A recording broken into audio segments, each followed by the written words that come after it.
mà ṣe o, àjálù ńlá kan ló ṣẹlẹ̀ nínú ẹbí kan lánàá ọjọ́ ọdún Kérésìmesì.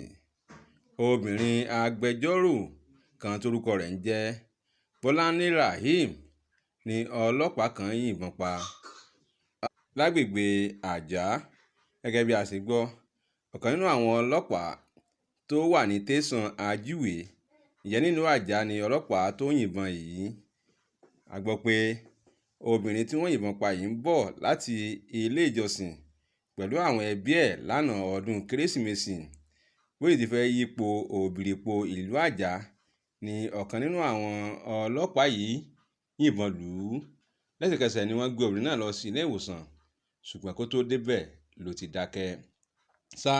Agbẹnusọ àwọn ọlọ́pàá nípìnlẹ̀ Èkó, ọ̀gbẹ́ni Benjamin Hundeyin ti sọ pé ọwọ́ àwọn ti tẹ ọlọ́pàá tó yìnbọn yìí àtàwọn ọlọ́pàá méjì míì.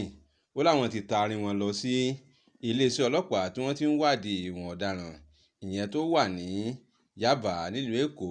Níbẹ̀ làwọn ọlọ́pàá mẹ́tẹ̀ẹ̀ta ọ̀hún wà níbi tí wọ́n ti ń sọ tí wọ́n mọ̀ nípa ìṣẹ̀lẹ̀ láabi yìí. Ní táwọn bá ti parí ìwádìí àwọn ni wọ́n yóò fojú ba ilé ẹjọ́ fún ìwà tí wọ́n hù ọ̀hún. Gbogbo àwọn tí wọ́n mọ obìnrin yìí ni wọ́n sọ wípé oró ńlá ni ọlọ́pàá yìí dá ẹbí ẹ̀, nítorí pé ọ̀kan lára àwọn tí ẹbí náà ń wò gẹ́gẹ́ bí ọmọ rere nínú ẹbí wọn ni wọ́n fi kúkú jì pa yìí. Bẹ́ẹ̀ ni wọ́n ṣàpèjúwe Bọ́láńlé Rahim bí ẹlẹ́yinjú àánú tó máa ń ran gbogbo àwọn tó bá wà ní sàkáání àtàwọn tó súnmọ́ lọ́wọ́. A gbàdúrà pé kí Ọlọ́run kí ó foríjì obìnrin yìí, kí ó sì rọ àwọn ẹbí ẹ̀ nínú. Ìbànújẹ́ ò ní kan gbogbo wa o. A kò ní rìn lọ́jọ́ tẹ́bi ń pọ̀nà, bẹ́ẹ̀ ni a kò ní bọ́ sí páńpẹ́ ayé. A tún sọ yìí pé a kú ọdún, a kú ìyèdún, ọdún ayọ̀ là á ṣe. Hey, thanks for watching this video. Subscribe on our YouTube channel. Subscription is free.